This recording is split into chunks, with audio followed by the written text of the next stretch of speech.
She thought the worst thing that could happen was running into her ex. She was wrong. It all began with nothing more than a cardboard box and a broken heart. Julia brought Derek's things back to him, just a few old shirts, a charging cable, a handful of photographs she no longer had the courage to keep. She didn't expect him to yell at her in the empty hallway. She didn't expect him to grab her wrist. And she certainly didn't expect to be pushed down a stairwell at nearly 10 o'clock at night, in the freezing air of an aging apartment building buried in an old neighborhood of Boston. But someone had seen everything. Through a cracked fourth-floor window, a man was watching. Not every man carried himself the way he did, calm, economical with words, and carrying the presence of someone who had seen more blood than tears. His name was Gabriel Moretti, a Mafia kingpin who had once taken part in purges the newspapers never dared to report. And when he saw the necklace slipping out of Julia's collar, a tarnished silver pendant carved with a strange symbol, he went still, because he recognized it.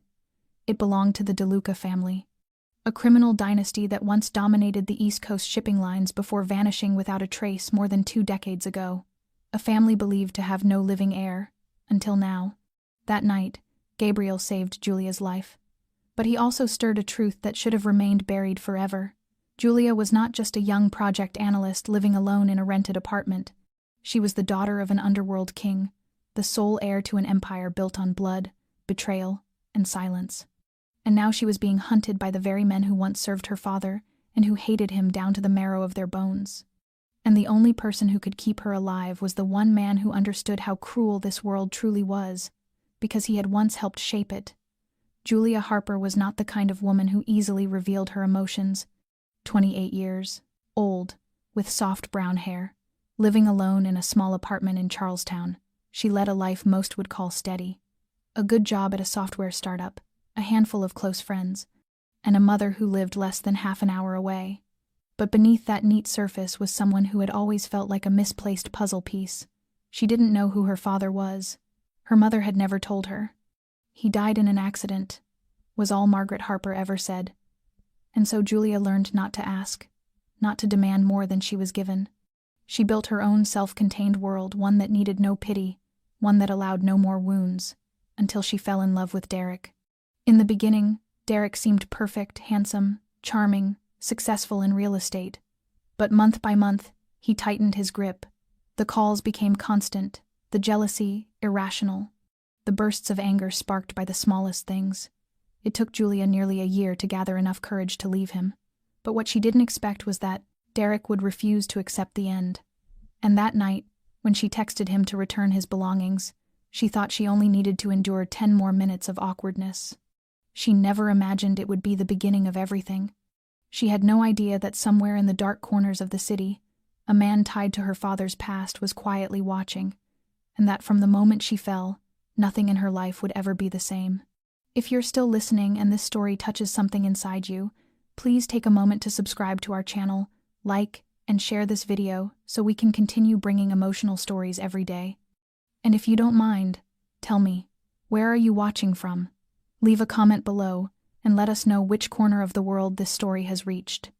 We truly cherish every word you share with us. The box wasn't heavy, yet Julia's hands trembled as she carried it down the long, echoing hallway toward the back stairwell of the building. Inside were the remnants of a relationship that never should have begun. 2 wrinkled hoodies still carrying the scent of Derek's cologne, an old phone charger he had forgotten, and 3 photographs Julia no longer had the strength to look at. Nearly a year together, 3 weeks apart, and now a quiet exchange at 9:30 at night on the grimy stairway behind Derek's apartment building simply because he refused to step foot in her place. "Just leave it on the landing," she had texted, but Derek replied, "I want to talk." That should have been the warning. Cold wind slashed through the broken window on the 3rd floor, making her shiver with regret for wearing just jeans and a thin turtleneck sweater. The stairwell reeked of damp dust and old cigarettes, the flickering bulb casting everything in a quivering, dreamlike haze. Julia climbed each step slowly, her breath turning into pale mist. Derek stood on the 4th floor landing, leaning against the wall, his eyes fixed on his phone. He didn't look at her, didn't greet her, his fingers scrolling as if nothing had happened. His jaw was tight, his whole stance bracing the way it always did when anger hovered inches below the surface. Julia set the box down between them, making sure it didn't touch his spotless white sneakers. "It's all here. You think that's everything? Derek looked up, his blue eyes cold. You didn't even bother to check, did you? I spent the entire afternoon sorting through it. Everything is there. As thorough as the way you broke up with me, right? His voice sharpened. One text. After almost a year together. He kicked the box, making the hoodie spill onto the concrete. And that message popped up just as Jake was looking at my phone. Do you know how that made me look? Do you know what I had to explain to my friends? Julia's chest tightened. They had already fought about this through dozens of tense messages, because Derek refused to meet until tonight. You kissed someone else, Derek. At a party. How did you expect me to react? It was just a kiss, Julia. You act like I slept with her. You told your best friend you wished you had. The words slipped out, colder than the emotions she was trying to suppress. He told Sarah. Sarah told me. Derek's face flushed. He stared at her, nostrils flaring like an animal cornered. Then he laughed, a short, sharp, poisonous sound, one she had heard far too often in their final months. You live off gossip now? You trust strangers over the man who held you every night? I don't want to argue. Julia turned to descend the stairs. Every cell in her body screamed for her to leave. I'm sorry if you feel hurt, but His hand clamped around her wrist, twisting her back toward him. You're not walking away from me like that. Let go. Her voice softened but didn't break. You're making me look like a fool, Julia. Do you understand? His grip tightened, his face inches from hers. The faint smell of beer told her he had been drinking long before she arrived. Everything was worse than she imagined. You're hurting me. Good. Maybe then you'll listen. What happened next didn't unfold in order. It came in jagged flashes, like a damaged tape rewinding and fast-forwarding all at once. Derek pushed her. Not hard, but hard enough to make her stumble. The tip of her shoe slipped off the edge of the step. She flailed for balance, for air, for the railing, for anything to hold on to. But there was nothing. The world tilted. Her left shoulder hit the concrete first, then her hip, then her head. Everything spun, the dim yellow stairwell light smearing into streaks. She reached out, but her fingertips only tore against the rough floor. She landed on the landing between the 3rd and 4th floors, her body twisted, her shoulder screaming. Warm liquid trickled from her temple down her cheek. Above her, Derek's face appeared behind the railing. His eyes wide, his mouth slightly open, as if about to speak. Julia could no longer hear clearly. Everything grew slow, warped, distant, as though sinking underwater. She saw him take a step down, then he stopped. Outside the broken window came the sound of a car pulling in, a door slamming, footsteps echoing in the alley. And then Derek's footsteps pounded upward, followed by the slam of a stairwell door on the 5th floor. Julia lay still, her gaze locked on the stained ceiling above her, one hand curled tightly around the necklace that had slipped free from her neck. In the blurred light, the symbol etched into the silver seemed to glow with something ancient and unfamiliar. And somewhere nearby, someone was approaching, his shadow stretching long across the cold tile floor. His shadow stretched long across the cold tile floor, his black leather shoes landing with steady, deliberate weight as he stepped through the blood-stained landing, his eyes darkening the moment they fell upon the small, motionless body of the young woman lying between the stairwells. Gabriel Moretti lowered himself beside her, his gaze sweeping from the top of her head to the soles of her shoes. Blood streamed from her temple, her left shoulder swollen with the unmistakable signs of dislocation, and the side of her hip already blooming with deep bruising. Thankfully, the movement in her legs told him nothing was broken, though the pain would linger long after tonight. But she was conscious, her eyes wide with terror and agony, clinging to him as though he were the only anchor keeping her from slipping into the dark. "Don't move," he said, his voice low, firm, warm enough to hold her attention. His hand brushed lightly through her hair, not to comfort her but to check the wound, to measure the depth of it. He pulled his phone from his coat and dialed without looking, as if he had made emergency calls like this 1,000 times before. "I need an ambulance at 31 Waverly Street, rear entrance, emergency stairwell, female victim, around 28 years old, signs of shoulder, head, and hip trauma. No sirens, no lights. Come in quiet." He ended the call and turned back to her. She still couldn't speak, her lips moving in broken attempts at sound. Her hand lifted weakly, brushing his chest before sliding down, but Gabriel caught it. Soft, ice cold, and on her wrist was something that stopped him cold. The silver pendant lay in her palm, dislodged from her turtleneck during the fall. Its scratched surface bore a symbol he knew too well. 3 falcons soaring above waves, encircling a crown. It couldn't be mistaken. The DeLuca crest. For a moment, everything fell silent. The filthy stairwell, the blood, the wind hissing through the broken window, all of it faded beneath the surge of memories rising like a tide. Vincent DeLuca had once given him his first chance to survive when the whole world wanted him dead. That man had turned a homeless street kid with no name into the Gabriel Moretti who existed today. And this girl was his daughter? Impossible. Yet the pendant was the original Vincent's own, the one he had worn until he vanished nearly 3 decades ago. No one outside his bloodline had ever held it. Gabriel drew a slow breath, forcing down the chaos stirring in his chest. This was no time for ghosts. The girl was bleeding. She could die if he didn't act fast. He reached into his coat, pulled out a clean handkerchief, and pressed it gently against the wound at her temple. "What's your name?" he asked. His voice remained steady, stripped of emotion, but his eyes never left her. She tried to speak, her voice thick with pain. "Julia," Gabriel nodded, locking the name somewhere deep inside, then kept her alert. "I'm Gabriel. Stay with me. Look at me. Don't fall asleep. The ambulance is on its way." Under the dim, flickering stairwell light, he saw her lips turning pale, her gaze beginning to drift. He tightened his hold on her hand. "Julia, stay awake. You don't get to sleep." Then came the sound of wheels rolling, hurried voices, a flashlight cutting across his face. 2 medics appeared, carrying a stretcher and equipment. "We received a request for no lights, no sirens. Something we should keep quiet?" one man asked, eyeing Gabriel with suspicion. "Just a family accident," Gabriel replied, his tone carrying enough authority to silence further questions. He rose and stepped aside, watching them examine Julia, stabilize her neck and shoulder, and lift her onto the stretcher. She looked back at him, frail and searching, as if she still had something she needed to ask. Gabriel followed them down to the ground floor, stopping a distance away as the ambulance pulled into the night. No siren, no flashing lights, disappearing as if no accident had ever happened. But inside him, everything had shifted. If Julia Harper truly was Vincent DeLuca's daughter, then tonight was not merely an accident. It was the opening gust of a storm, and he, Gabriel Moretti, whether he wished it or not, had just stepped into its eye. Julia woke in a room washed in white, the sharp scent of disinfectant thick in the air, the fluorescent lights above forcing her to squint. Her heart pounded, her chest tight, as if she had just surfaced from a long dive underwater. She didn't know where she was, only that her left shoulder was cold and throbbing, and her head hummed with a low, relentless ring circling her temples. Her eyes drifted right. A heart monitor beeped in steady rhythm. She was lying in a hospital bed. An IV line pierced her right arm.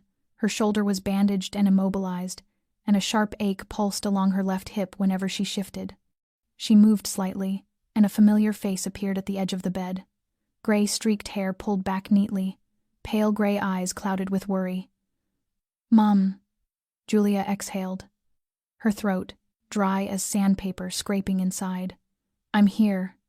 Margaret Harper squeezed her daughter's hand, relief and fear softening her gaze. "You're safe now. You're at Street Mary's. The doctors put your shoulder back in place. It's mostly soft tissue injury and heavy bruising. Luckily, no bones are broken, and your head is stable." Julia closed her eyes for a moment, as if checking her body from the inside. Everything hurt, but everything worked. She remembered Derek's eyes, the twist of her wrist, the stairs spinning in front of her like a storm, and then a man, a shadow, a face, eyes that seemed to cut through the dark. "Did someone bring me here?" she asked, trying to sit up, but Margaret pressed gently against her good shoulder. "Yes, a man. They said he called the ambulance and stayed with you until you were taken into the ER. Where is he now?" "He didn't leave a name, but he left a number. Do you know anyone named Gabriel?" Julia froze. She knew no one named Gabriel, but the name had drifted through her hazy dreams. He had spoken to her, she remembered that voice, calm, strong, and the eyes, those eyes were unforgettable. "Mom, I need to see my necklace." Margaret frowned, as if Julia had mentioned something forbidden. What necklace? The silver one with the 3 birds and the crown. Julia swallowed hard, her throat burning. The one I found in that wooden box at the bottom of your old trunk last week. Margaret's face drained of color, going chalk white. She stared at her daughter. You took it out? I'm sorry, Julia whispered, guilt rising at her mother's reaction. It was so beautiful and strange. And today, when I went to meet Derek, I thought I needed something to remind myself to stay grounded, so I wore it. I didn't think, oh God. Margaret covered her mouth, her voice breaking as her eyes darted around the hospital room as though afraid someone might overhear. I hid it so well. I tried to bury it for more than 20 years. Why? Julia asked, pain flaring through her shoulder with each sharp breath. Why are you so afraid of a necklace? And the man named Gabriel? He looked at it like he'd seen a ghost. Because it's not jewelry, Julia. Margaret's hands lowered, her shoulders sagging, as though she had just lost a battle she'd been fighting her entire life. She walked to the window, staring at the gray Boston sky, her voice distant and trembling. It's evidence. The only identifying mark your father left behind before he disappeared. Margaret closed her eyes, a single tear sliding down her cheek, her voice shaking with decades of buried grief. I should have thrown it into the Hudson River the night I heard your father died. Keeping it was like holding a time bomb. But Julia, it was the only piece of him I had left. On the last night before he vanished, he took it off, placed it in my hand, and said, wherever I go, my heart stays in this. I tried 100 times to destroy it to protect you, but I couldn't. I kept it because throwing it away felt like killing him all over again. Julia could hear her heartbeat thundering in her chest. Her mother had never spoken of her father. Every time she asked, Margaret merely said he died young. Nothing more, no photos, no letters, not even a name. Mom, who is my father? Margaret turned back to her, and in her eyes Julia saw something she had never seen before: fear. Not now, Julia. You need to rest. Don't let your mind run.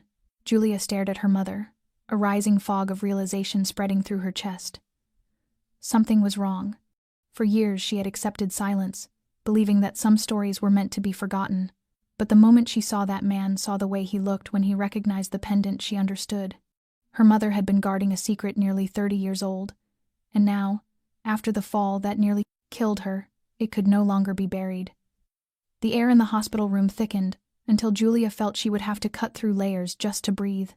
Her mother still stood facing the window, her hands gripping the metal frame as though clinging to something invisible. Outside, late winter skies cast a dull gray pall over Boston, but nothing felt heavier than the silence Margaret was straining to hold between them. Julia clenched the bedsheet and pushed herself upright despite the stab of pain that shot down from her shoulder into her spine. Mom, I need to know who my father is. Margaret closed her eyes, her head dipping as if the question were a dull blade twisting into the deepest part of her. When she turned back, her eyes were swollen with sleeplessness, making her look more fragile than Julia had ever seen her. Julia, this isn't simple. You're hurt. You've just been through a trauma. Some things, once buried, should stay buried. Julia shook her head. You tell me to rest, but you're the one making me panic. The man last night knew my pendant. The hospital says they can't find it, and I've never heard a single honest word about my father. How long do you expect me to stay silent? Margaret stepped closer, her hands trembling as she brushed Julia's hair from her face. I only wanted to protect you. Protect me from what? Julia's voice rose. From the truth. Margaret's voice cracked. The words sent a wave of cold crawling down Julia's spine. What truth? That my father didn't die like you said? That he was caught up in something dangerous? Margaret flinched. The accuracy of Julia's guess shook her. Julia held her mother's gaze, no longer willing to retreat. Mom, that man Gabriel, he looked at my pendant like he'd seen it before. You know who he is, don't you? I don't want you near him, Margaret answered quickly. Far too quickly. Why? Julia pressed, each word landing like a blow. Because he's dangerous? Or because he knows something about my father you don't want me to hear? Margaret sat on the edge of the bed, gathering Julia in her arms, her hands shaking so hard Julia could feel every fractured breath. Your father was a good man, complicated, but good. And he loved you. So much. What was his name? Julia asked, for the first time refusing any half answers. Vincent, Margaret whispered. Vincent. Harper? Julia guessed. Margaret shook her head. No. Harper is my name. I changed the papers when you were little. Julia forgot to breathe. Then, what is my real last name? Margaret bit her lip, her fingers knotting together so tightly her knuckles turned white. DeLuca. Julia felt her heart seize in her chest. DeLuca. The name rang familiar, but not from movies or gossip. It felt like an echo from long ago, something she barely remembered hearing as a child, in half-whispered conversations her mother thought she didn't hear. I'm Julia DeLuca, she murmured, feeling her name slip into something strange, something foreign to her own breath. Margaret nodded. I hid it because I was terrified you'd be pulled into the life your father tried so desperately to escape. What life? Julia whispered. Margaret swallowed, her eyes shadowed by decades of concealed grief. Your father came from a family, not the kind you read about in glossy magazines. This was a dangerous organization with a long, bloody history. Power, violence, decisions made at the cost of human lives. He walked away from all of it to keep you and me safe. Words like power, blood, and dangerous organization made Julia's palms turn icy. Then why did he disappear? Margaret turned her face aside. That's something I cannot tell you, not because I don't want to, but because the truth might put you in danger. Julia steadied her breath, her voice soft but unyielding. Mom, I was thrown down a stairwell by someone who once loved me. I woke up on a concrete floor with blood running down my face. And a stranger appeared, who recognized my necklace, who knew my father's name. The danger is already here. I'm not a child you can shield anymore. Margaret's body shook. Julia took her mother's hands, squeezing gently, for the first time letting something other than anger fill her chest understanding. Mom, I need the truth, whatever it is. Margaret looked at her for a long moment, torn between the instinct to protect and the fear that she no longer could. Finally, she nodded, her voice reduced to a trembling thread. All right, if you truly want to know, I'll tell you everything. 3 days later, Julia left the hospital with her shoulder still strapped in a brace. Her mind a storm of fragments Margaret had revealed. She had learned about Vincent DeLuca, about a dynasty that once controlled the underground, shipping routes up and down the eastern seaboard, about purges sparked by nothing more than a wrong glance. And she learned that her father, after trying to escape that world, had been hunted until he had no choice but to vanish, leaving her and her mother in silence heavy enough to haunt a lifetime. But there was one part Margaret did not know. No one knew, except Gabriel Moretti. He was the last person to see Vincent alive. Julia stood in front of a small cafe on Charles Street, her fingers curled around the slip of paper her mother had found in the pocket of her hospital coat. Gabriel had left no message, no signature, only a number written in bold blue ink. She had called, and he had answered. No small talk, no questions. Only one sentence, 10 a.m., Grady's Cafe. I'll be at the corner table. When Julia walked in, he was already there. Black shirt, charcoal overcoat, his eyes sharp and deep, carrying something worn and old in the way he studied the world like a man who had witnessed too much to be surprised by anything anymore. She sat across from him, her left arm resting in its sling, every movement echoing soreness through her body, but her stare unwavering. You knew my father, didn't you? The question wasn't a greeting. It wasn't a request. It was a demand. Gabriel nodded. I knew him. Is he alive? No. His answer was immediate. Julia swallowed, a cold ache sliding through her chest and sinking into her stomach. How did he die? Gabriel studied her for a long moment, as if weighing whether she could bear the truth. At last he leaned back, his eyes never leaving hers. Vincent was killed. Not because he made a mistake, but because he refused to bow. He opposed the council, objected to expanding into arms trafficking.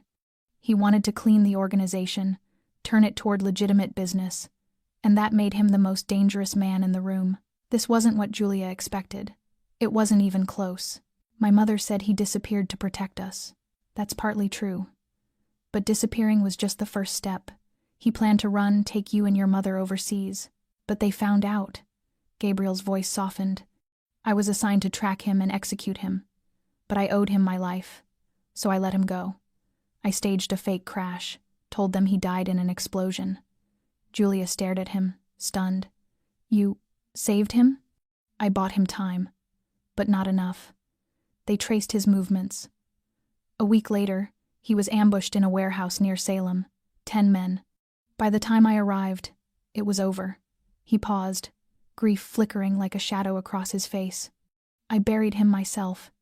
Julia wrapped her fingers around the coffee cup, its warmth doing nothing to stop the cold settling deep within her. Why are you helping me? Because he saved me once, and because you are everything he left behind.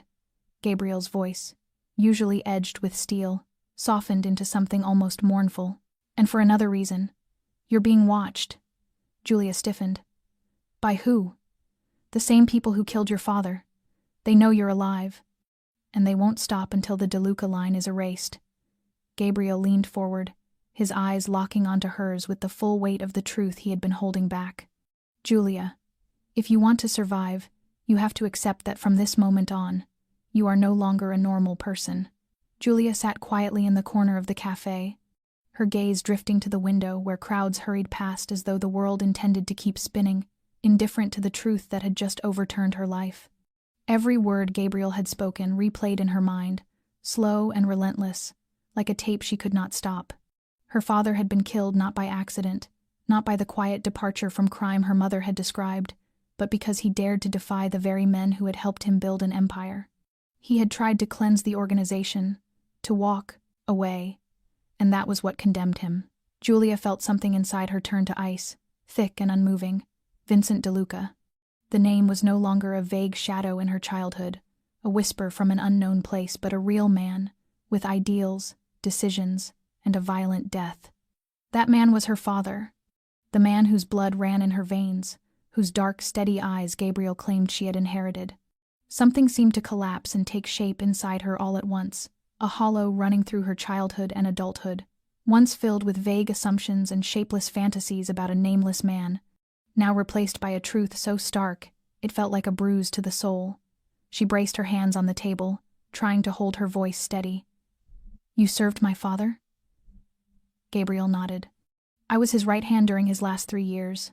So you were part of that organization too? I did everything a loyal soldier was expected to do: protection, debt collections, eliminating threats. But your father was the only man who ever made me question it all. Julia looked at him, her expression sharpening. You said he wanted to clean the organization, but it was still crime. Still blood and money and power. Yes, and he knew that. He never denied his past. But he wanted a different future. For your mother. For you. The words hit Julia like a caught breath slipping out too fast. As a child, she had often asked her mother about her father, imagining him as a fallen soldier or an ordinary man lost to an unfortunate accident. She had never pictured a kingpin, a man at the helm of an underworld where enemies lurked on every side. But what tightened her throat wasn't his position. It was the fact that he had tried to leave it for her. My mother always told me he loved me, Julia whispered, but she never dared to say his name. Why? Because that name once carried a price on its head. And it still does, Gabriel said without hesitation. DeLuca is not merely a name. It's a symbol of bloodline, of rank, of legacy, and of danger. Julia leaned back in her chair, feeling as though the skin she had worn her whole life had been peeled away to reveal something raw and unfamiliar beneath. I don't want to be part of that, she said softly. No one does. Gabriel held her gaze. But that won't stop others from trying to erase you solely because of that bloodline. She clasped her hands together, lowering her head as she fought back the burn of tears. I'm just an ordinary person, Gabriel. I have a job. I have a life. I don't know how to survive in the dark. I don't know how to defend myself against people who want to kill me. You don't have to live in the dark, he said, his voice gentler now. But you have to know the truth. You have to learn to face it. If you don't, your innocence will be the very thing they use to destroy you. Julia lifted her head, her eyes suddenly stronger, sharper. So tell me what I'm supposed to do now. Gabriel leaned in, his voice dropping low. You need to leave the city. At least for now. They've already picked up your trail. The longer you stay, the more danger you're in. What about my mother? She has to leave too. I have a safe place prepared. Julia turned to the window. Rain had begun to fall, tiny drops streaking down the glass as if sketching over everything she had once known to be true. Now everything wore a different color. She was no longer Julia Harper. She was Julia DeLuca, the daughter of a king betrayed by his own. And whether she wanted it or not, she was standing in the very heart of the storm her father had died trying to escape. News never spreads as fast as rumor in the underworld, and a name like DeLuca, even erased from records for 2 decades, still carried the weight of a ticking bomb. 3 days after Julia left Boston, a photograph arrived in the encrypted inbox Gabriel still maintained from his past life. The image was grainy, taken through a long-range lens, but the light from Grady's cafe window made it clear enough. Julia's face, sitting across from him. Beneath it, a single line in Old Italian. She is a DeLuca. Gabriel slammed his hand on the table, his eyes narrowing as he studied the masked IP address beneath the message. The leak had begun. Someone had been watching. Someone had recognized Julia before he managed to get her out of sight. Worse still, the sender needed no confirmation. He knew, and if he knew, others would too.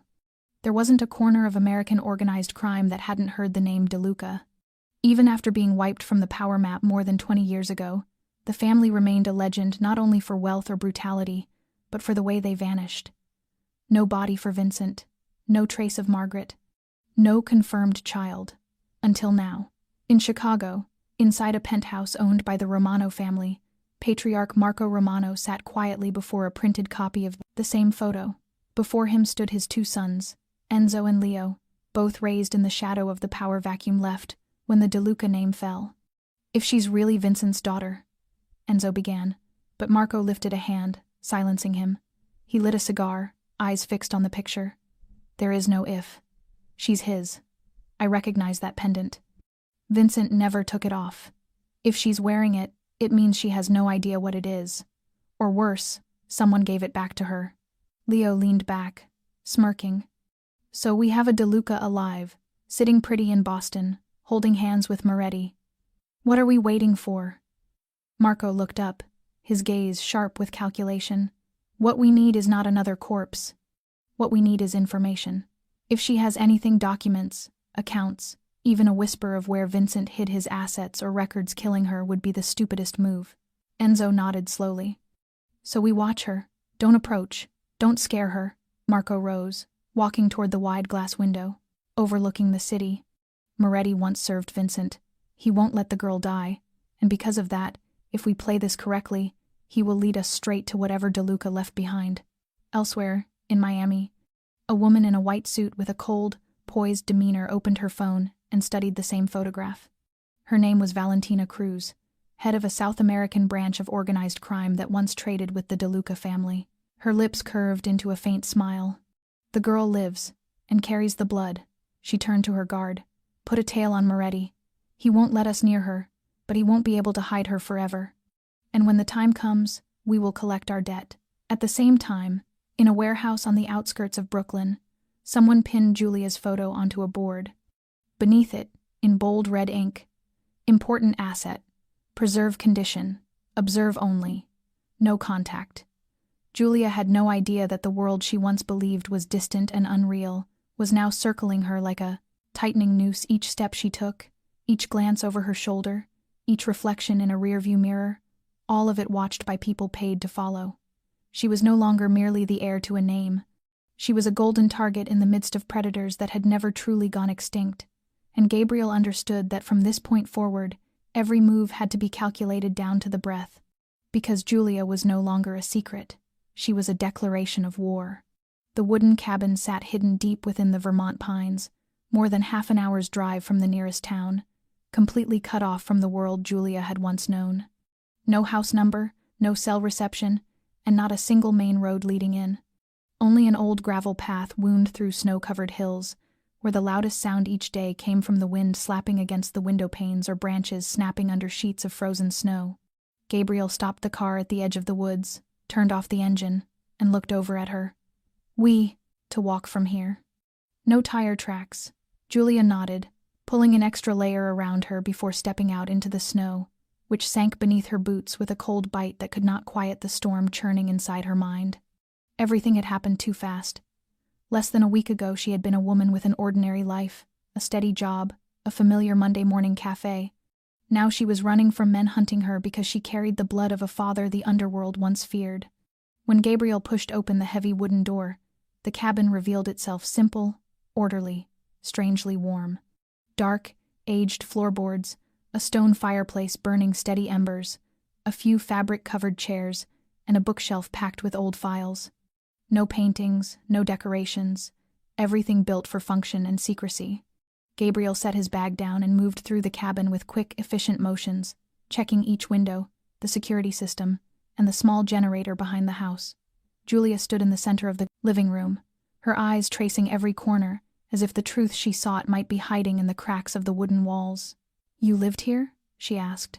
Gabriel nodded without turning. "For a few years. When things were too hot in New York. No one knows this place. No phone, no internet, no address. Just a handheld radio for emergencies." Julia walked toward the fireplace, stretching her hands toward the warmth, letting the silence settle around them. She could hear her heartbeat pulsing against her ribs, each thud clear and lonely.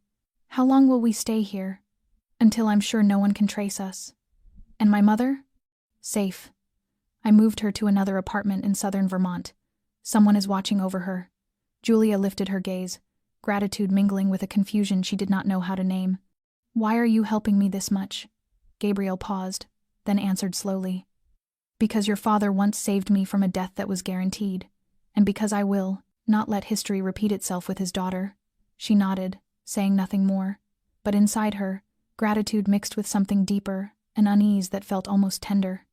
Gabriel was unlike anyone she had ever known. At times he was cold, hard as a blade.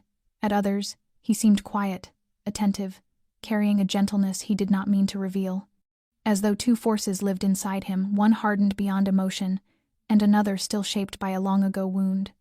That night, Julia lay in the small attic bedroom, wrapped in thick blankets, listening to the wind scrape across the roof. She could not sleep. Every time she closed her eyes, she saw the face of her father, a face she had never truly seen now, forming itself through Gabriel's words, through the depth of his voice, through small gestures he did not realize he made. And then came the images of those hunting her, the invisible hands tightening a circle around her day by day. She was a DeLuca, hiding in the deep woods, learning to breathe in silence, preparing for something she had never imagined her life would face. She understood then Vermont was only the beginning. The real storm had not yet struck. Derek sat alone in his car, the engine humming softly, his eyes locked on the phone screen showing a photo of Julia standing next to a man at Grady's cafe. The angle was slanted, but clear enough to recognize her. He lit a cigarette, took a long drag, then glanced at the man in the passenger seat, a heavy-set figure in a leather jacket with a coiled snake tattoo circling his wrist. "I need money," Derek said, voice thin behind a haze of smoke. "And I want to make sure no one comes after me for this." The man didn't answer immediately. He reached into his jacket, pulled out a thick envelope, set it on the dashboard, and tilted his head as if assessing the worth of the creature in front of him. "You're sure she's Vincent DeLuca's girl?" "I don't know who she is," Derek muttered, taking another drag. "She was just my girlfriend. She wore a strange pendant. I thought it was just vintage jewelry. Then that guy showed up, and she vanished. After that, there was a shooting near Grady's." The man nodded and slid the envelope toward him. 50,000. If she's the one, you live. If not, you should start thinking about a new name." Derek grabbed the envelope heavy enough to make his hand tremble with greed. He had once loved Julia, or believed he did, until everything collapsed. The look she gave him that night, after he shoved her, a look colder than the snow piling outside her building, had cut him deeper than any punch, but still some part of him twisted with guilt. She had once laughed when he botched their morning coffee, once left tiny sticky notes on the fridge reminding him of ridiculous things, and now he was selling her out for cash, and a grudge that had never healed properly. The man pulled out another phone and turned the screen toward Derek. A photo of a snow-covered cabin in the woods appeared. "We picked up a heat signal with the drone. Not many people know this place. But word is, Moretti used to hide out around here." Derek swallowed hard. Is she okay?"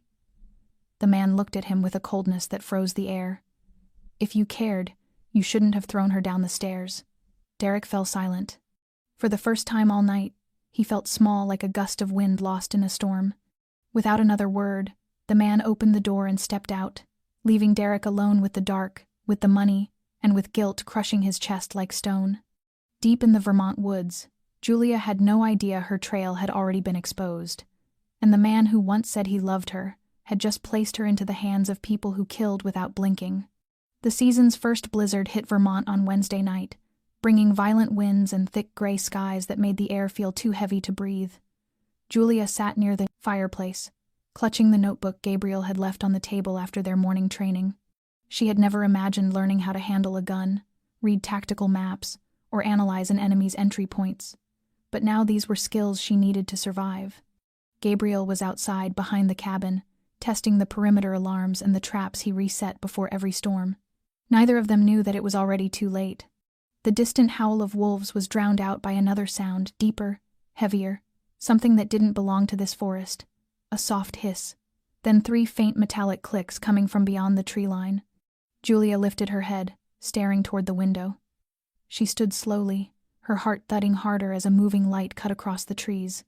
Not fire, not a regular flashlight. It was the infrared glow used on tactical helmets. She ran to the back door, shouting for Gabriel. He was gone from the yard. But 2 seconds later, he dropped from the roof, grabbed her, and pulled her back. "They're here," he said quickly, moving to the fireplace wall and pressing a wooden panel. The entire section slid aside, revealing a narrow underground passage. "Go. Don't look back. Follow the map to Safe House 2. "And you?" she cried. "I'll buy us time. Go, Julia. No one can know you're alive." But the crash of breaking glass cut his words short. A smoke grenade rolled across the living room floor, releasing a burning chemical haze. Gabriel shoved her into the passage and slammed the hidden door shut. She heard only one final word from him, "Live," before everything above her erupted into chaos. Thick smoke filled the cabin as Gabriel dove behind the kitchen counter, rolling past the table and drawing the gun from his back. 2 shadows stormed through the front door, rifles raised. Gabriel didn't hesitate 2 clean shots and both men fell before they even located him. Footsteps thundered through the snow outside. Glass shattered again. Gunfire cracked through the walls. A bullet tore across Gabriel's arm, slicing a deep line, but he didn't slow. He spun, rushed through the side exit, and flanked the man hiding behind a pine tree. They were many, at least 5, still standing armed like professional mercenaries. But Gabriel was no ordinary man. He had survived the darkest battlegrounds of American organized crime, had faced death enough times to know when to strike and when to vanish. In the darkness, he led them farther from the cabin, every bullet a calculated delay not to kill them all, but to buy her precious minutes. Underground, Julia ran as though hell itself chased her. The tunnel was long, tight, cold, the dim beam of her flashlight wavering against wooden walls. She didn't know how far she had gone, only that her feet were bleeding, her throat raw, her thoughts a blur of fear for Gabriel. When she finally reached the second exit, a steel hatch hidden beneath a hollow tree, she pushed it open with the last of her strength. No one waited. No sound but wind and falling snow. Julia collapsed to her knees, tears spilling uncontrollably, but she couldn't go back. She couldn't know if Gabriel was still alive. She only knew that if he had risked his life to save hers, then her life no longer belonged solely to herself. And in that moment, she made a silent vow. She would never be afraid again. The DeLuca blood in her had awakened, and she would not let a single soul survive if they dared lay a hand on the man she loved. Julia staggered down the narrow, snow-covered forest path, her feet raw and bleeding, her hands trembling not only from the cold but from the frantic struggle inside her chest to hold on to one more breath. She didn't know if Gabriel was still alive or lying somewhere inside the cabin she had fled from, but deep in her ribs something told her he hadn't let go. He had never abandoned her. Not once. And this time would be no different. She reached a small wooden shack, buried deep in the woods, marked as Safe House 2. On the map Gabriel had so carefully prepared. The key lay beneath a large stone by the porch, exactly as he had told her. When she opened the door, Julia found a simple but fully stocked shelter. Dry food, a fireplace, oil lamps, a few maps, and a thick folder left on the table. On its cover, written in a single line, "When you're ready." Julia sat down, opened the folder, and was immediately pulled under. Old photographs were carefully taped in place, some of them of her father, Vincent DeLuca, standing among men she had never seen before. Some wore tailored suits, others leather jackets, each of them carrying a hardened power in their eyes, cold and unforgiving. There were pictures of Margaret, her mother, smiling brightly in Vincent's arms before a red brick house in the days when they were young. The accompanying pages were handwritten notes, Gabriel's handwriting. He recorded every event in order, from the day he joined the Plague organization, and Vincent took him under his wing, to the moment he chose to betray the leadership to save Vincent, and later, to save her. There was no embellishment, only truth, and the quiet ache woven through every pen stroke. Each page scraped against her heart, but somehow those truths began to warm something frozen inside her. Gabriel had believed in her father. He had believed in her, and now it was her turn to believe in herself. She closed the folder, took a slow breath, then stepped outside onto the porch, lifting her face toward the sky. Snow was still falling, but it was no longer a blinding storm. The world was beginning to clear, faint streaks of light threading through the canopy. She realized that in the darkest hours of her escape, the only thing keeping her anchored were the people who had loved her. Gabriel had wagered his life for hers. Margaret had been silent for nearly 30 years to protect her from a hunt she never knew existed, and Vincent, dead for decades, had still left behind a legacy no enemy could deny. Julia stepped back inside, cleaned her wounds, changed clothes, lit the fireplace, and ate a small bowl of canned soup. In a drawer she found a handheld radio with an encoded frequency. She switched it on, gripped the microphone, and spoke with a steadiness that surprised even her. "Gabriel, if you can hear this, I'm alive. I'm at Safe House 2. I won't give up. I won't run anymore. My name is Julia DeLuca, and if the world wants a war, I'll show them whose blood I was born from." She set the microphone down and leaned against the wall, still holding Gabriel's notebook, as if it were a fragment of his soul keeping her upright. For the first time in days, she closed her eyes without slipping into nightmares. She didn't know what tomorrow held, but she knew one thing with absolute certainty. Fear was no longer in control. Determination was.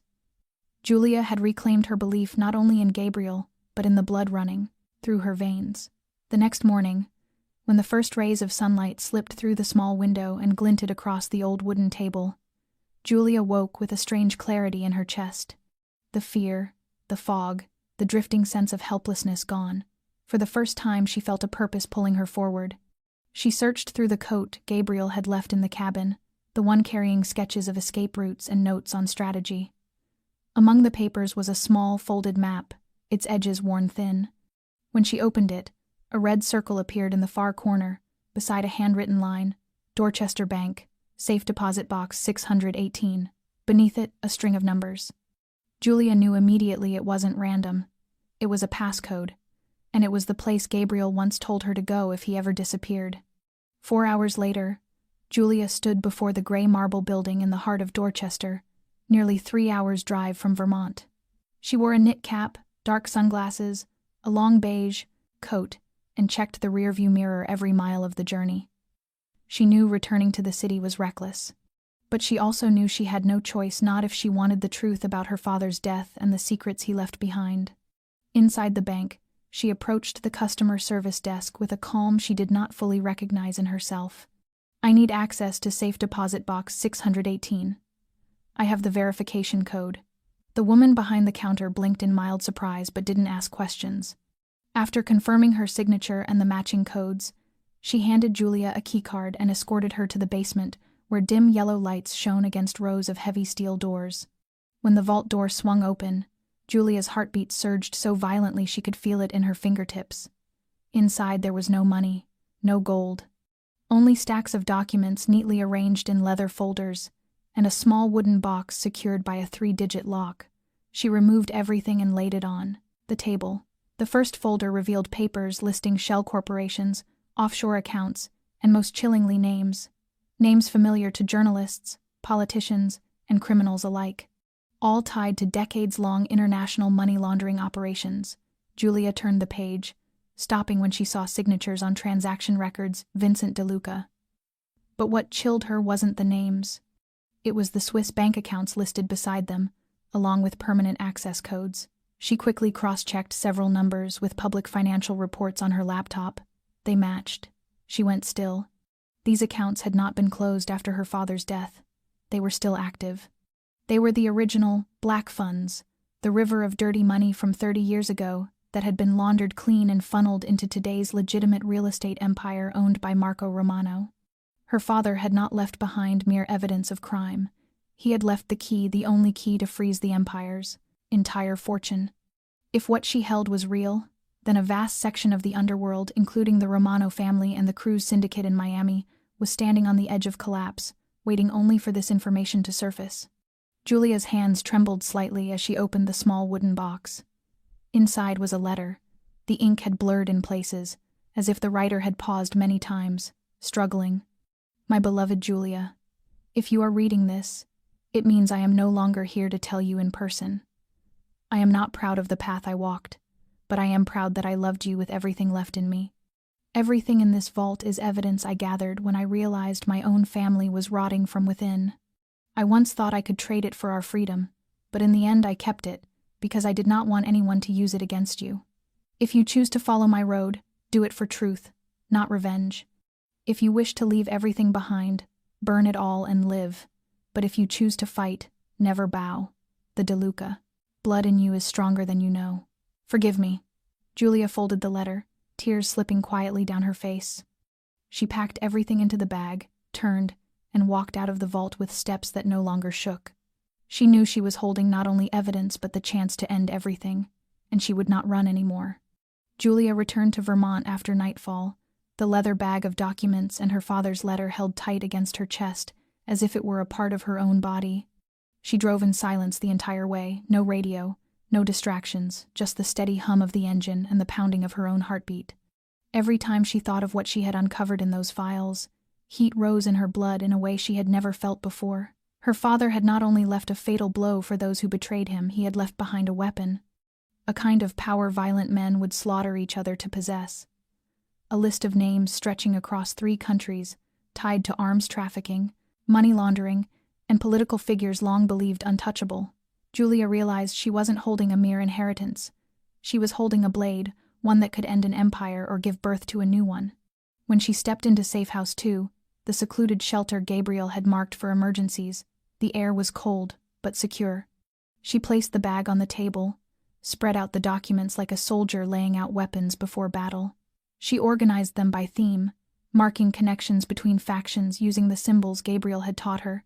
As she unfolded a creased sheet, she noticed a flat metal container taped to the back. Inside were no hard drives, no modern memory cards. Instead, 3 rolls of microfilm sealed in moisture-proof lead tubes and 2 microcassettes, the kind used only in covert intelligence operations in the 1,990 seconds. Back inside the cabin, Julia dug through Gabriel's old equipment and found a dusty handheld microfilm reader and a specialized tape deck. When the projector light shined through the tiny strip of film and cast onto the wooden wall, black and white images appeared with startling clarity.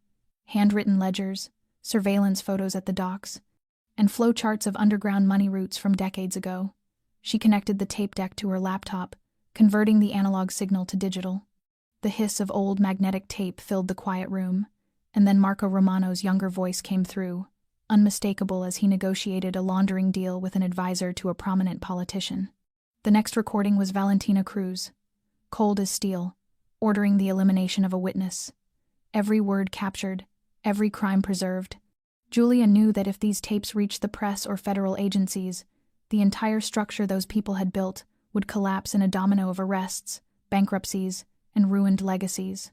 But she also knew that if she released them, she would become the #1 target. No one let a person with this kind of knowledge live for long. This wasn't about justice, not the kind people wrote about in law books. This was a power struggle, and in that world, survival belonged to the one who knew the most and feared the least. Julia stared at the screen, then slowly closed the laptop. She wasn't afraid. She wasn't hesitating.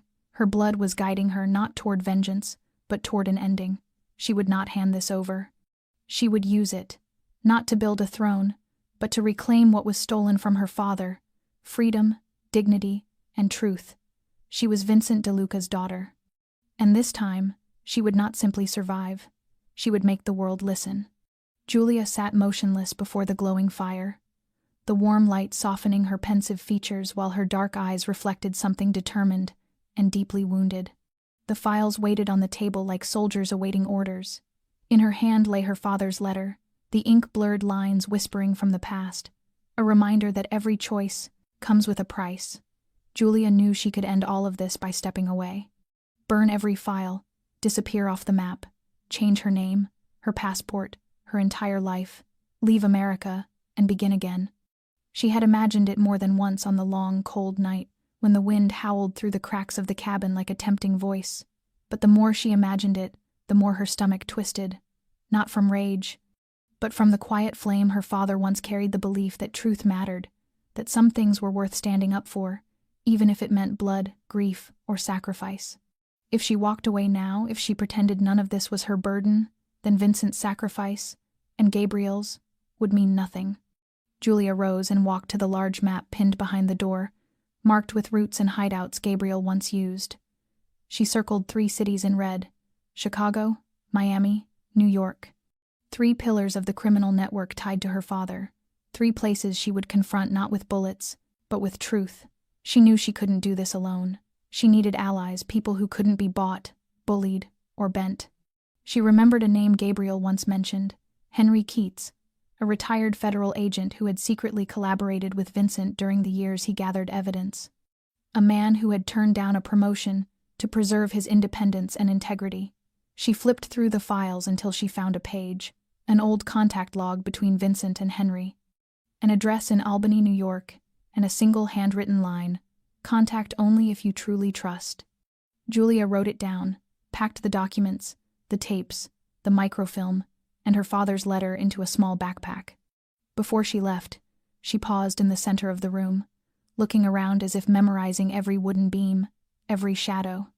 This place had been her refuge, her training ground, the place she had rediscovered her voice after losing everything. She didn't know if she would ever return, but she knew one thing: once she stepped out of the cabin, she would never again be the woman who lay broken at the bottom of a stairwell. She had chosen her path. She would not wait for rescue. She would walk straight into the storm with her name, her face, and the truth she held. The world might have believed the DeLuca line was dead. It was time they learned otherwise. The heir had returned, not to inherit darkness, but to extinguish it with the very flame her father had ignited but never had the chance to carry. And she would do it her way. No unnecessary blood, but no retreat. Julia DeLuca had made her choice, and no one would undo it. Julia had just reached the edge of Albany when the encrypted phone Gabriel left her began to vibrate. A single coded message flashed on the screen. When she decoded it, 5 chilling words appeared. "Margaret has been taken. We need you." Julia's heart stopped. She froze in the parking lot of a roadside gas station, her fingers tightening around the phone, until her knuckles turned white. Her mother had been taken. The woman who had lived in silence for nearly 30 years, who carried the grief of losing her husband, who rebuilt her life under a false name just to protect her daughter, was now in enemy hands. Julia didn't need to ask who had done it. In the world she had stepped into, kidnapping Margaret was not a warning. It was leverage. A demand for Julia to reveal herself, surrender the evidence, or die. She abandoned Albany immediately, turning the car north, following the last signal from the tiny locator she had secretly sewn into her mother's bracelet. The trail led her to an abandoned warehouse on the Hudson River, once a major transfer point for underground shipments in her father's time. Julia arrived at dusk, the last sliver of light fading across the black water, the damp smell of rust and decay filling the air. She wore a long coat, her hair tied back, her expression stripped of fear. Only resolve remained. 2 armed guards stood at the entrance. Julia knew Henry Keats and his tactical team were positioned on the ridge, overlooking the warehouse, ready to strike the moment her heart rate monitor spiked.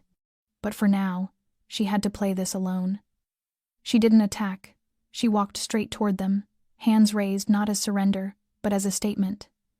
"I didn't come here to hide." Her voice was sharp, cold, and unwavering. "My name is Julia DeLuca. I'm here for my mother." One guard made a call. Then he signaled her inside. The warehouse was dimly lit, the flickering fluorescent lights casting long, distorted shadows. Margaret sat tied to a chair in the center, hair disheveled, dried blood at her lip, but her eyes steady and calm. Standing in front of her, Enzo Romano, the right hand of Marco, the man whose cruelty was whispered even in the underworld. He smiled without warmth. So the princess finally arrives. Giulia didn't answer. She walked closer, her gaze fixed on her. Mother. Margaret was alive but weak. Pain tightened Giulia's jaw, but she swallowed it back. "What do you want?" she asked, her voice as cold as the river outside. Enzo shrugged lightly. "Nothing dramatic, just everything your father left behind. The files, the accounts, the lists. Hand them over, and your mother walks free." He leaned in, voice dropping. "Refuse, and she won't live to see sunrise." Giulia reached inside her coat and placed a silver USB drive on the metal table between them. She lifted her chin. "It's all here," she lied.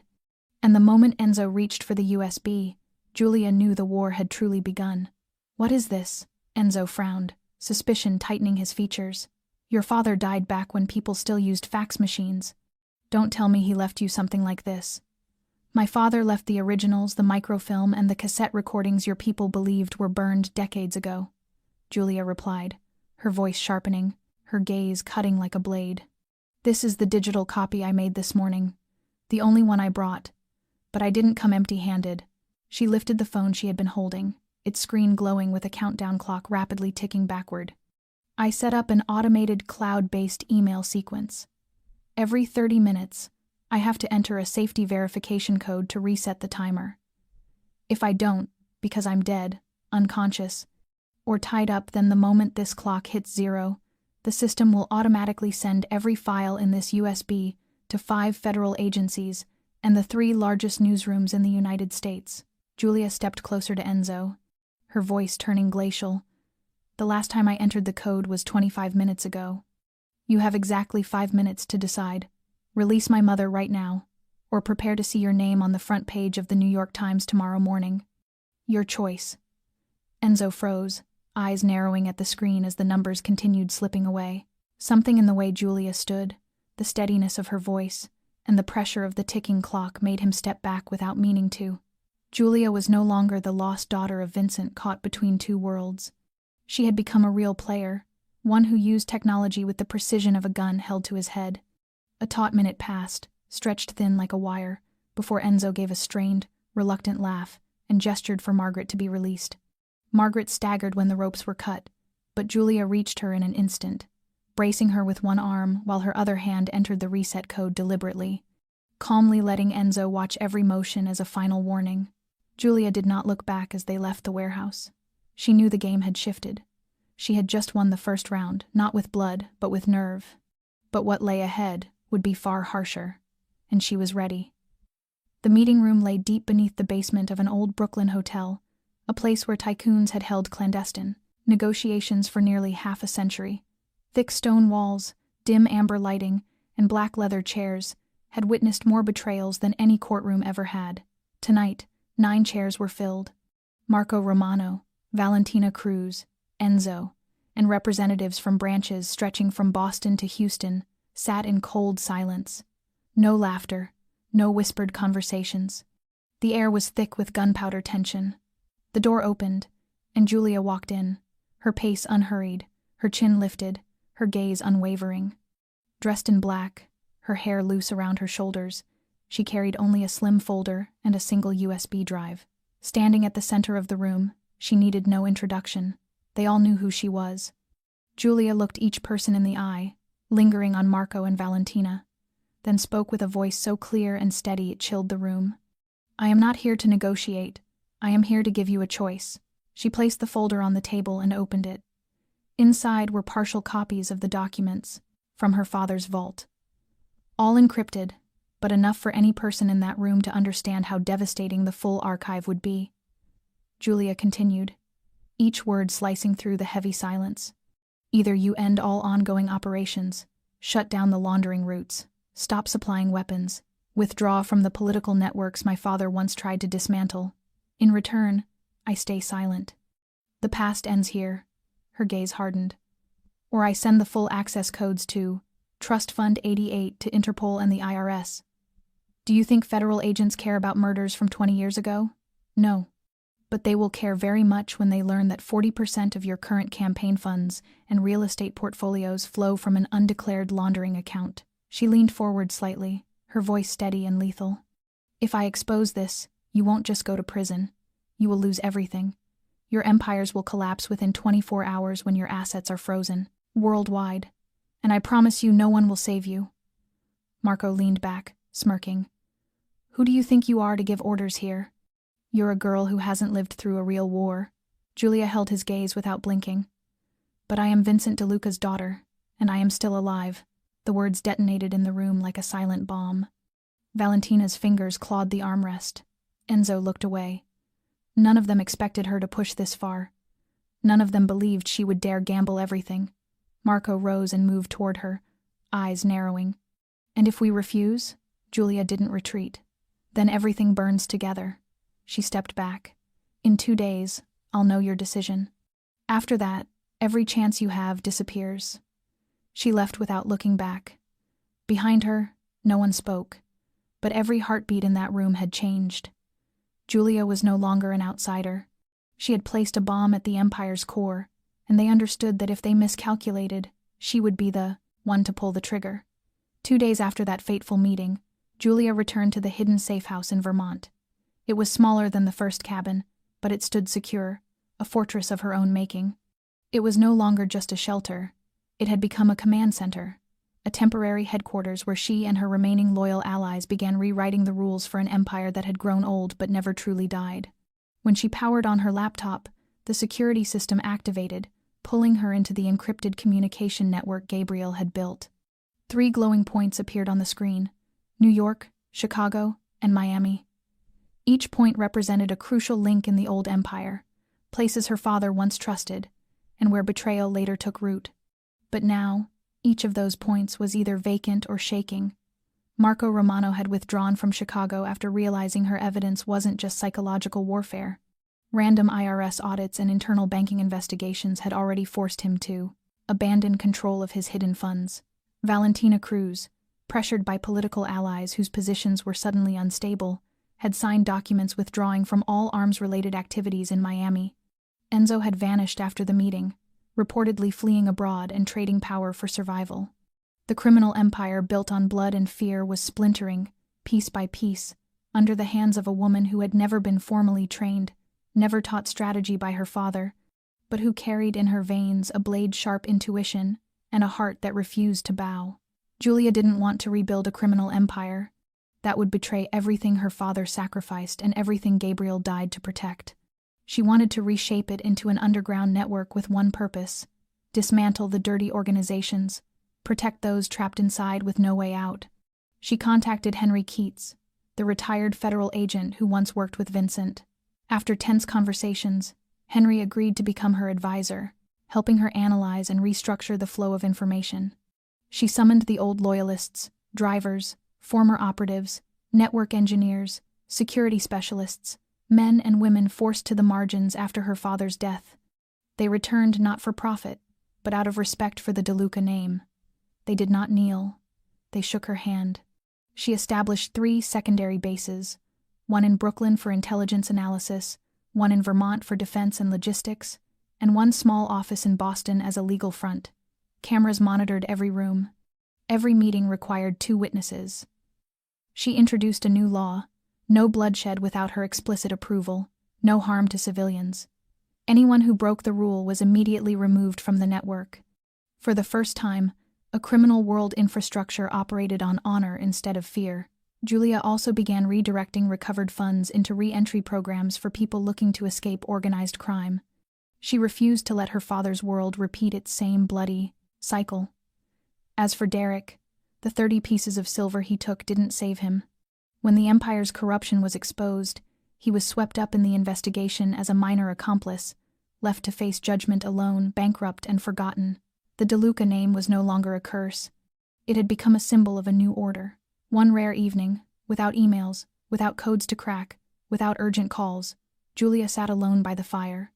On the table lay a photo of her father, Gabriel, and Margaret in their youth, all of them laughing. She didn't know how long she could hold this fragile network together, or whether one day someone else might come to destroy everything she'd built. But for now, for this quiet moment, she had accomplished what no one believed possible. She had not taken revenge. She had reinvented. And the empire that once sought to devour her had learned to stand beneath the banner of a leader forged from blood, fire, and hope. Julia De Luca, daughter of the shadows, now stepped into the light unbowed. On an early autumn morning, when the maple trees had just begun turning a brilliant shade of gold and a thin veil of mist still clung to the Vermont woods, Julia stepped out of the old cabin with a rare sense of peace settling gently across her chest. The sky that day was not heavy and bruised like the days before, but clear and open, as if mirroring her own mind after everything she had endured. After all the loss, the betrayals, the pain, and the nights when she thought she would never see another dawn, Julia was no longer the young woman who had once been thrown down a stairwell on a freezing night. She had risen, reclaimed the truth, protected the people she loved, and reshaped a world built from shadows into something that now held opportunity, honor, and light. She was the master of her own fate. She needed no one to show her the way. She was the one drawing the map. The De Luca Empire was no longer a network of smuggling and violence as it had been in the past, but an underground organization with a clear purpose, dismantling what was corrupt, protecting those who had been swallowed by the wrong world, and offering second chances to anyone who longed to begin again. Julia had not changed the world, but she had changed the way a part of it worked, and that, on its own, was a quiet miracle. Margaret, her mother, now lived with her in Vermont, spending her mornings making tea, reading books, and sometimes holding her daughter for a long, quiet moment without needing to say anything at all. Gabriel, who everyone believed had vanished in the inferno of that raid, returned unexpectedly one winter afternoon as the snow fell thick and soft outside. He stepped into the cabin, thinner, quieter, walking with a slight limp, a faint scar running along the line of his jaw. He had not died in the flames that night. A loyal former soldier of her father, a man who had always watched the perimeter from the shadows, had thrown himself into the collapsing building and dragged Gabriel out moments before the roof gave way. It took nearly 6 months of being bedridden in a hidden clinic on the Canadian border, fighting infection and wounds that nearly stole his life, before he gained enough strength to find his way back. Standing in front of her now, his eyes were still the same, still the thing that tightened something deep inside Julia's chest. They did not need explanations. A single embrace was enough. Julia had once believed that destiny was something carved long before she ever drew breath, that she was merely the victim of a past she did not choose and a bloodline she could not escape. But this journey had taught her something different. Destiny does not sit in the hands of fate. It sits in the choices each person makes. Anyone can be hurt, broken, lost, but what makes someone strong is not the number of times they fall, but the way they rise and continue forward even when the world seems determined to push them back down. Julia's story is a reminder that you do not need to be perfect, nor do you need to be strong from the beginning. You only need to be braver than your fear. You may come from a place filled with wounds, carrying scars that will never fully fade, but what matters is that you refuse to let them define you. And if you are lost, if you are wondering who you are in the vastness of this life, remember this. You have the right to rewrite your own story, even when the world insists on writing it for you. Thank you for listening to this deeply emotional journey today. If Julia De Luca's path resonated with you, please subscribe to our channel, click like, and share this video so that more people can find inspiration in a story that is not just about the criminal underworld, but about faith, rebirth, and the quiet power of rising above one's past. How did you feel about Julia's journey? Did it remind you of something in your own life? We would be honored to read your thoughts, your reflections, and the fire, truths that come from your heart in the comments below. Every word you share fuels our passion to continue telling meaningful and heartfelt stories. Thank you for walking with us through this chapter. Wishing you and your loved ones good health, joy, peace, and fulfillment in every moment of your days. Goodbye, and we hope to see you in our next video.